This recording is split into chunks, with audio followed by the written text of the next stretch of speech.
7'den 70'e hepimizin içini acıtan savaş adı altında gerçekleşen bir katliam var. Ve dünya bu katliama karşı çıkmak için ayağa kalkmış durumda. Bize Diyarbakır Cumhuriyet Fen Lisesi öğrencileri olarak bu katliama sessiz kalamadık ve bir kermes düzenlemeye karar verdik. Sağ olsun idarecilerimiz de bize çok yardımcı oldular. Ve evlerimizden getirdiğimiz işte pasta olur, poğaça olur, börek olur. Bu tür şeylerle hani çam sakızı çoban armağanı tarzına bir yardımda bulunmak istedik Filistin'deki kardeşlerimize. Katılımımız çok yüksek. Çok teşekkür ediyoruz bunun için velilerimize, öğretmenlerimize ve öğrencilerimize.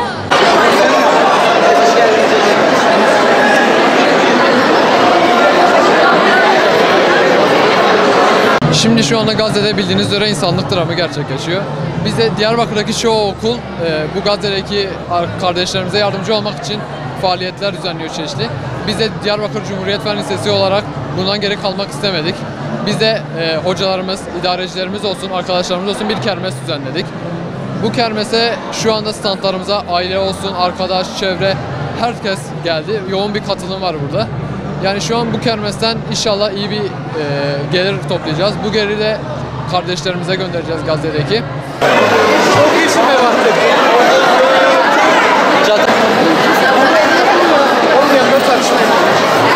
Bu kermesimizin amacı şu an bildiğimiz üzere İsrail-Filistin arasında gerçekleşen savaş adı altında bir soykırım gerçekleşiyor.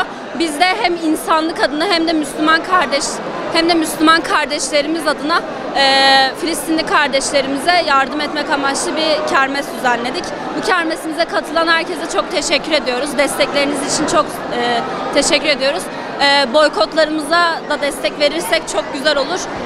Lütfen buna göz yummayalım. İnsanlığımız eğer ki var, içimizde insanlık kırıntısı kalmış ise zaten buna göz yummayız diye düşünüyorum.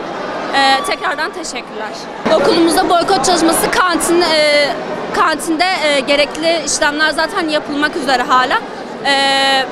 Boykot listesinde olan ürünler genellikle alınmıyor. Hem öğrenciler tercih etmiyor hem de kantin satmamaya çalışıyor bunları. Bu şekilde bir işlem var. Aynı zamanda kermese düzenlediğimiz, yani getirdiğimiz yemekler, içecekler hiçbiri boykot listesinde yer almıyor. Böyle bir şeyimiz var, uygulamamız da var aynı zamanda.